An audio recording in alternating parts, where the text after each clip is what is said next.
Side 4, The Big Game, by Sandy Schofield, continuing on page 176.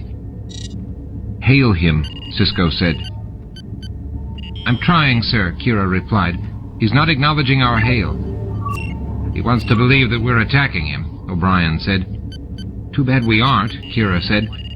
"Actually," Sisko said, still staring at the blank screen, "from his point of view, we have." Dax whirled her chair. "What do you mean, Benjamin?" "Look at it, Dax. The station is still intact. So is the Bajoran runabout, which is heading back to Bajor after sending us a satisfied message which I assume was not scrambled." Kira shook her head. The message had not been scrambled. The Cardassians could have listened in. Despite the chill, sweat ran down the side of her face. Suddenly, she regretted her flip remark. "From the Cardassian point of view, Dax, it looks as if we destroyed their ship." Kira wiped the sweat off her face. She was shaking. "The Cardassians are experts at revenge, Commander." Her voice sounded calmer than she felt. "They'll come back with their fleet." "Even when the station is functioning, we're no match for a Cardassian warship," O'Brien said. Sisko nodded. "I'm well aware of that." Kira squinted at him. Sisko might know what it meant to be undergunned, but he didn't know how it felt to be under Cardassian attack or Cardassian rule. It was something she never wanted to experience again. Chapter 24. Quark watched the medical team hurry through the door. The woman was the young ensign he had been eyeing for days now. She pushed past the stunned gamblers to the center of the floor, followed by a middle-aged Vulcan and a human man twice Bashir's age. They surrounded Nom, who was gurgling. Bashir's hands were covered with Nom's blood. Bashir had worked steadily since the murder attempt, ripping Nom's shirt, binding his wounds, and applying pressure until the team arrived. Quark wanted them out, all of them. His game was ruined. He didn't even watch as the team worked on Nom. Quark heard the beeping of medical equipment and saw occasional flashes of light. Finally, after a few moments, he pushed his way through the crowd. Most watched in fascination. The human faces pale with disgust, the Romulan faces flushed green. "Excuse me," Quark hissed at Bashir. "Must you do that here?" Bashir didn't even look up. He was holding a thin pencil-like device half the size of a phaser and running it over Nom's wounds. "We are stabilizing him. Give us a moment, Quark, and we'll be out of your way." A moment was a moment too long. Quark crossed his arms and scanned the players.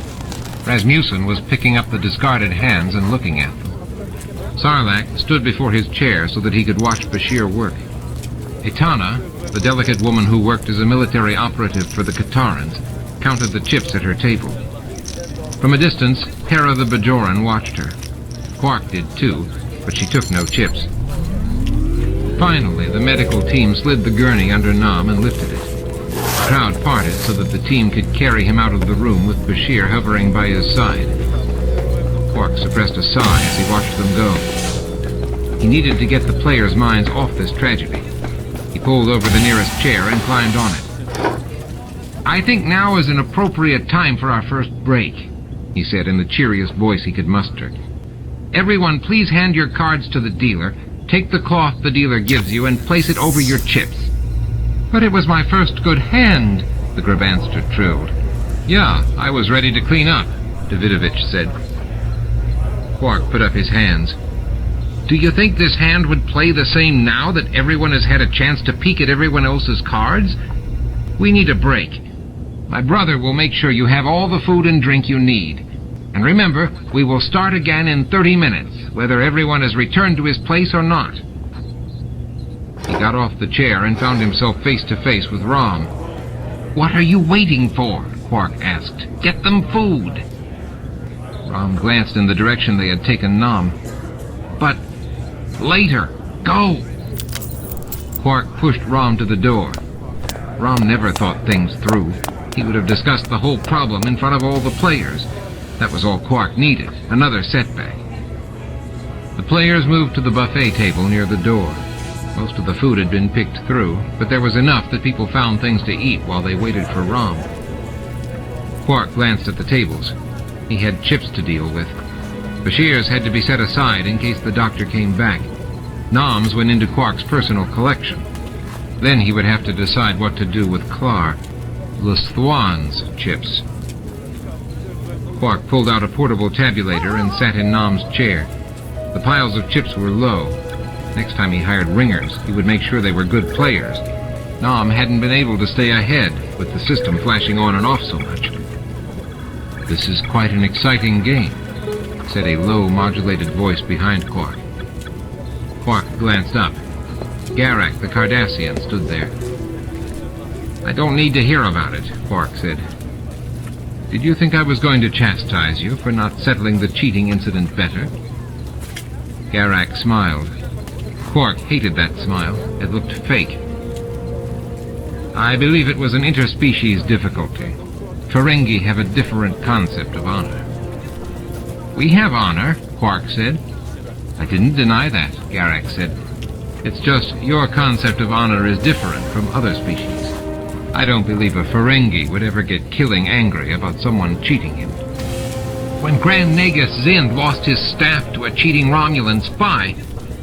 Too late, Quark saw the bait and stopped himself. "Leave me alone, Garak. I have work to do." "Forgive me," Garak said. "I was merely trying to put your mind at ease." "My mind will be at ease when I get these chips counted," Quark said. Garak bowed slightly and headed across the room. The odor of roast beef stew reached Quark and turned his stomach. Then the vinegary scent of fried banana slug in young Yulian wine covered the horrible stew smell. Rom had acted quickly. The food had arrived. Quark counted the chips. Less than half the stake. Still, it was better than nothing. It would at least pay the monitors in the storage room if the remaining ringer lost everything. Quark slid the chips into a bag. Quark moved to Klar's chair. Harding sat in the chair next to it and stared at Quark. "What are you looking at?" Quark asked.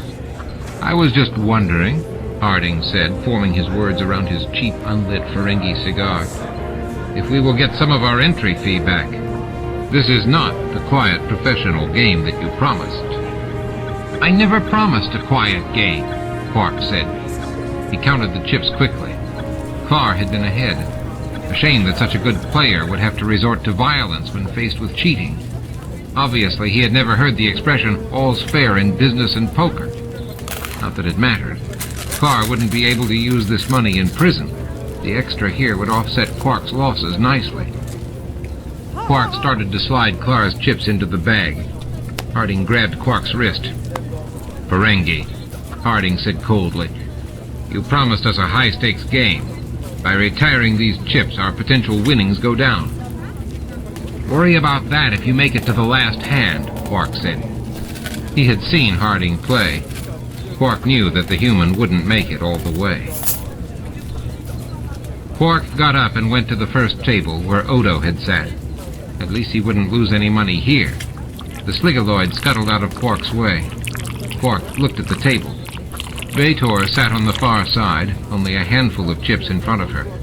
Zator had even fewer chips in front of him. The Sligaloid had maybe half his stake. 3 of the chairs were empty. Quark remembered when those players left the game. And Etana had the most chips. Her tiny cat-like features broke into a smile when she saw Quark staring at the remaining chips. "Your constable was quite a surprise," she said. "He never played the way anyone expected."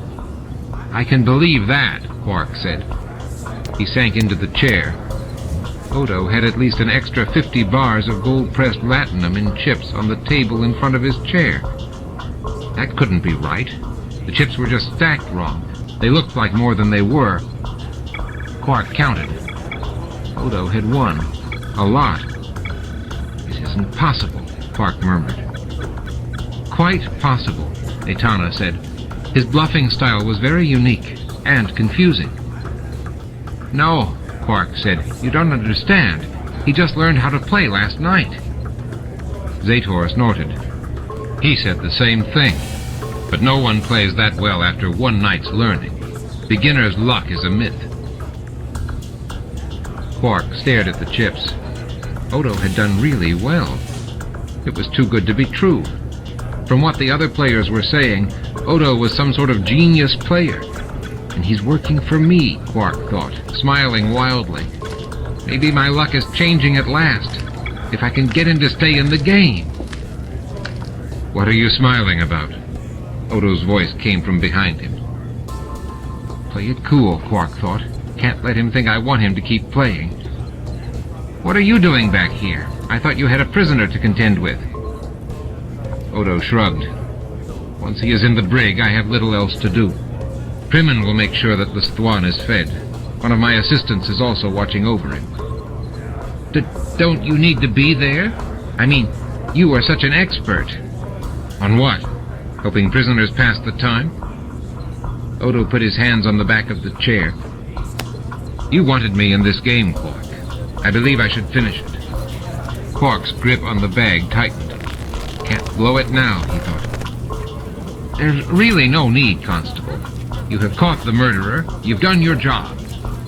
He did his best to seem sincere. Odo nodded. So I thought. Then I met the me-pod in the hallway. She's quite afraid Davidovich will kill her. That's nonsense, Quark said. His nerves were stretched to near breaking. And then I met two Romulans who were convinced that the attack on Nam was an accident, and that the Klingons were out to systematically murder all the Romulans in the game. I've never heard anything so preposterous, Quark said. Then Lursa and Bator saw me. They said they had some serious concerns about Bajoran terrorists.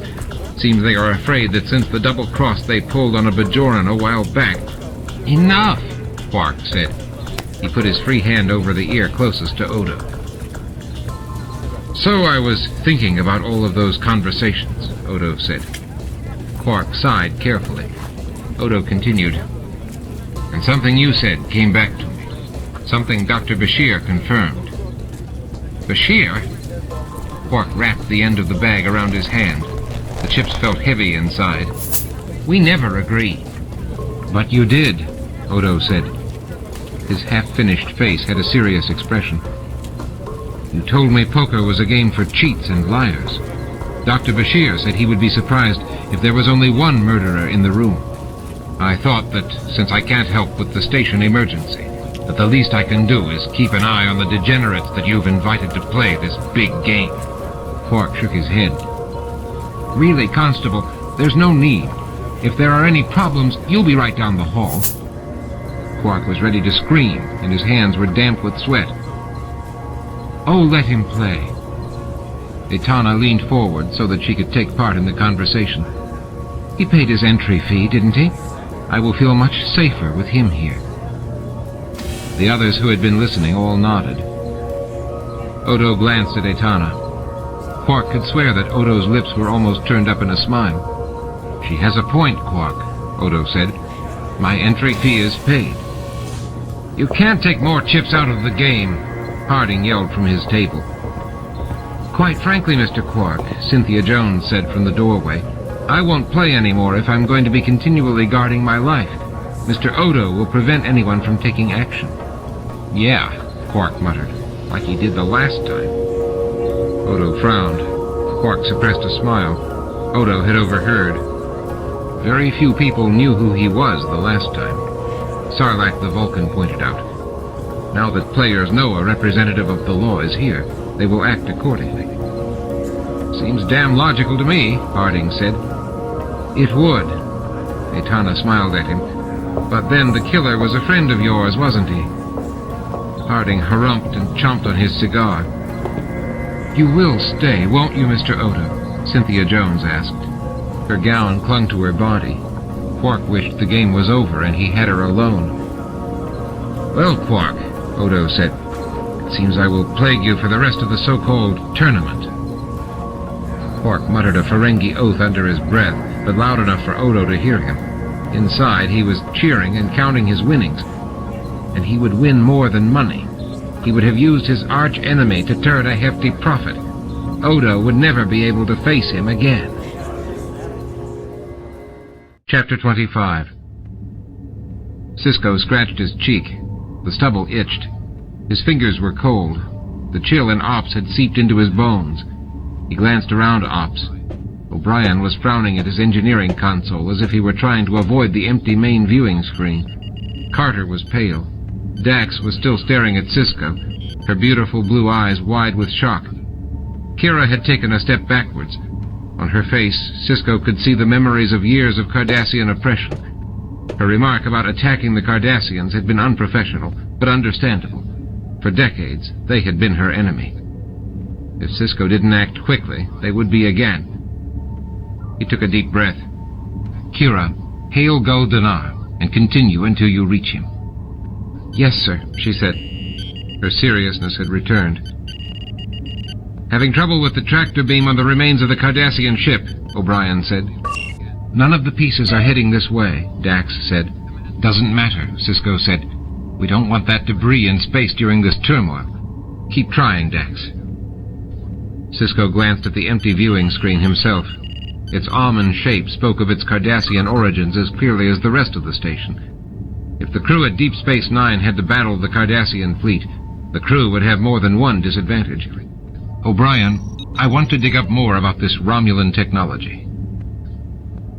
We encountered it just before I transferred here, sir, O'Brien said. We were helping out a crippled Romulan vessel when 2 of our own crew disappeared. We thought they had died in a transporter malfunction, when actually they had slipped out of phase. I think there is a difference, though, sir. They could see us, but we couldn't see them. From the information we have here, the Ghost Riders can't see us at all. How did you get them back? Kira asked. She had moved back to her console. She still appeared subdued, but interested. We used an anionic beam. O'Brien ran a hand through his curly hair. It brought them back into this space. Sisko felt his heart skip a beat. Could the solution be that simple? Then perhaps we should be figuring out a way to use an anionic beam on them, Chief.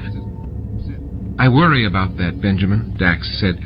An anionic beam might bring the Ghost Riders into our space, but it might bring the Espiritu with them. We don't know if those energy creatures can survive here, or if we're bringing a worse problem. Sisko nodded. The last thing they needed were more creatures in the area outside the station, especially with the Cardassians so angry. Chief, how is Major Litna's ship? Safe in Bajoran space.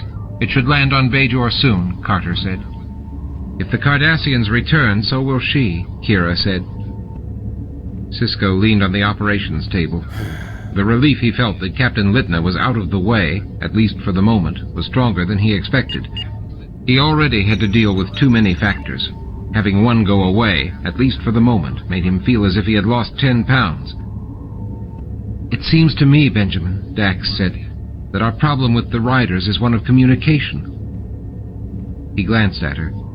She had swiveled her chair so that it faced him. Her words had brought him back into focus. One problem had gone away, for the time being, but the others were still there. Dax had her hands clasped in her lap. Her knuckles had turned white. If we can let them know the havoc they're causing in this area, then they may move on. They're little more than pirates, Dax. Kira stepped away from the console. They don't care about the damage they're doing. But we do have a bargaining chip if we need it, Sisko said. He stood up. Chief, you said that they're wanted by the Federation. We could let them know that this area is protected by the Federation and ask them to leave, letting them know that if they refuse, they will be taken into custody. We can't let them go, Kira said. They're killing Espiritu. We don't know that, Major. And Sisko couldn't add one more problem to his already full plate. He would deal with the Espiritu later, once he was certain his station and the treaty would survive. I think we have a good case for it, Kira said. When Espiritu die, they decay in a way that creates bumps in space. That's how they were discovered in the first place. We have been having a lot of turbulence, Commander. Part of that means Espiritu are dying. Or, Sisko said, wishing he still had the luxury to be as hot-headed as Kira, something in that malfunctioning Romulan technology is causing these problems. We shouldn't jump to conclusions, Major. He walked up the steps to the science console. Dax had pulled a file on the Romulan technology. Dax, can we send a message to these riders? She shook her head. I doubt it. In addition to losing your way in real space, the Romulan technology makes communication between in-phase and out-of-phase ships impossible. We noticed that on the Enterprise, sir, O'Brien said. They could hear us, but we couldn't hear them. If things are worse here and the riders can't see us at all, then they can't hear us either. But, Sisko said, the riders go in and out of phase to hunt the Espiritu. They are a group of ships. That assumes that the ships can communicate with each other, even when they're not in phase with us. What are you saying, Commander? Kira was leaning on the communications console, her brow furrowed. I'm saying that we might be able to go into their space to communicate with them. Could we do that, O'Brien? It's possible, sir, O'Brien said. The process of dropping out of phase is fairly simple. I could convert a runabout. How long would it take you? Sisko asked. 2, maybe 3 hours, but there will be problems. Dax nodded. In the Romulan experiment, the shift was said to be more violent to surrounding real space than the disturbances we're experiencing now. It's a risk we'll have to take, Sisko said. The lights flickered, and Dax whirled around to face her board. Hold on, she shouted. Not again. Sisko had loved roller coaster rides as a boy, but this was getting ridiculous. He grabbed onto the science console as the station trembled. Power levels in the core rising, O'Brien said. His voice had a tinge of panic. The lights in ops went out completely. The emergency lights were not kicking in. Power levels at 125% of normal. Get them down, Mr. O'Brien, Sisko snapped. Dax had called up the core on her console. Sisko could see the bright red warning light flashing in the near darkness. I'm doing the best I can, sir. Power core levels at 150% of normal. Even Dax's voice didn't have its usual calmness. Chief! Ensign Teppo's tinny voice echoed in ops. The core is pulsing. I think it's going to blow. It's not going to blow, O'Brien snapped. Sisko bent over the operations table. Red warning lights dotted every patch, but the light around the power core had a countdown. The lights flickered, then came back on. O'Brien, red-faced and sweating, had his fingers flying over his console. Power core fluctuating, Teppo said through the comlink. Come on, O'Brien hissed. Come on! Sisko bit his lower lip. He hated moments like this. He had enough knowledge of the engineering problem to know the danger, but not enough to help with the repair. Got it, O'Brien said. Power at 25% of normal, Dax said. That's far too low, Kira said. Better too low than too high, O'Brien said. The lights went back out. This time the darkness was complete. The emergency lighting did not kick in, again. Kira, Sisko said, see what's happening with the backup systems. He debated his next order for a moment. He could have O'Brien concentrate on the power core, or he could have O'Brien work on the runabout. The runabout was the better gamble. The quicker they dealt with the Ghost Riders, the safer the station would be. And O'Brien, we need to get to work on that runabout, as... On my way, O'Brien said. Footsteps echoed on the floor. Then there was a thud, followed by a clang. Ouch! Of all the... O'Brien's voice resounded in the darkness. You can wait until the lights come back on, Chief, Sisko said. Thank you, sir, O'Brien replied. Chapter 26. Jake ran blindly down the hall, hoping that the lights would stay on. Occasionally he would look back. Nog was right behind him, his mouth open and his tongue protruding between his uneven teeth.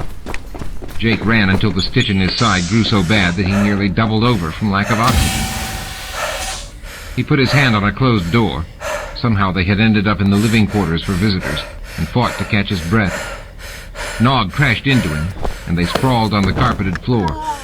Jake's elbow bashed Nog's chin, and they both yelped in pain. They rolled away from each other and lay in the corridor on their backs, panting. You think they saw us?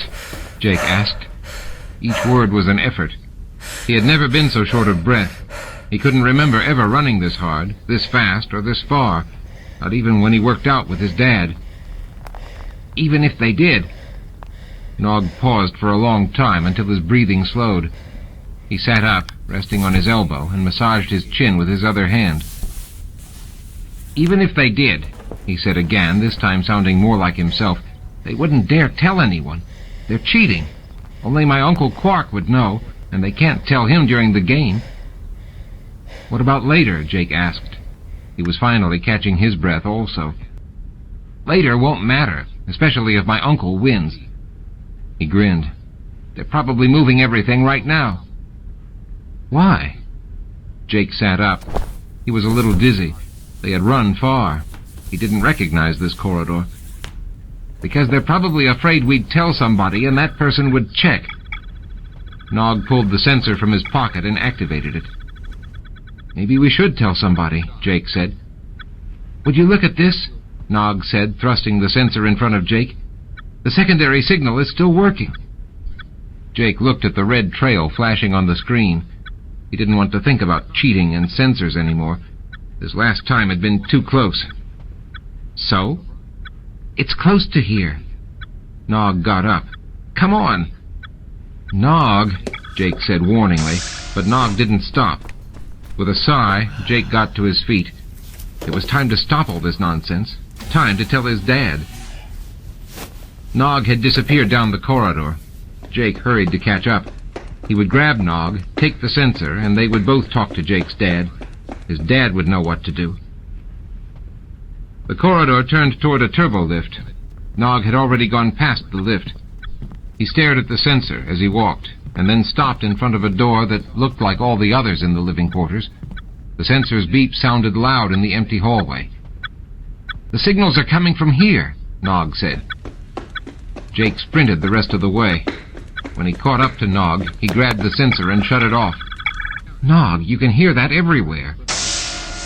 Then the door slid open. Krax, the Nagus' son, stood in front of them. He was small, even for a Ferengi, but his expression was foreboding. Behind him was a screen hiding the interior. The room smelled faintly of warm electronic equipment. What? Krax snapped. Jake looked at Nog, and Nog looked back. They both knew they were in even deeper trouble than they had been a moment before. Sorry, Jake said. We thought these rooms were empty. We were going to study. Study? Krax looked at Nog, not Jake. I thought you gave up human ways, boy. Nog's eyes had grown wider. I have. I was going to teach him the first rule of acquisition. Then he snatched the sensor from Jake's hand. Once you have their money, you never give it back. He ran down the corridor. Jake immediately understood what Nog was doing. Hey, he shouted, that's mine. Then he took off in a run after Nog. Jake's body wasn't ready for more running, but he pushed it anyway. The last thing he needed were two groups of angry Ferengi after him. Nog swung up a flight of stairs, and Jake followed. They stopped at the top, both out of breath, and stared at the hallway below. No one had come after them. They're both cheating, Nog said. Two different sensors. That would really hurt things. Jake wiped his forehead. The corridor was hot. I can't keep this secret anymore, Nog.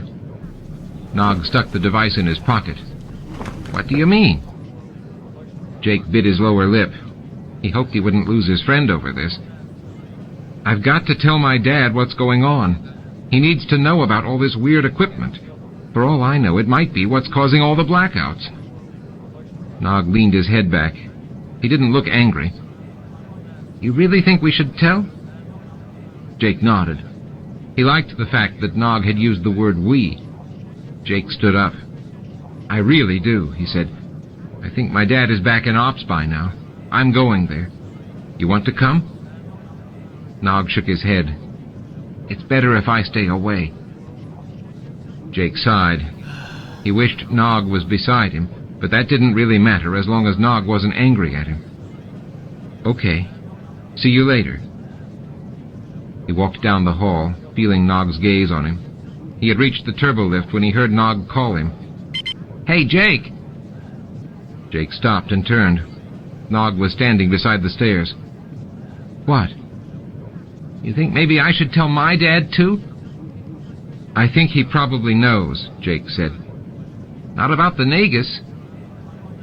Jake didn't really care about Ferengi cheating each other. He just wanted all the equipment shut down. You're right, Jake said. He probably doesn't know about the Nagus. Nog nodded. Think I should tell him? It's your choice, Jake said. He didn't completely understand the complexities of Ferengi ethics, and he didn't want to give Nog the wrong advice. I'm going to Ops. I'll see you later. Yeah, Nog said. We'll talk after I see my dad.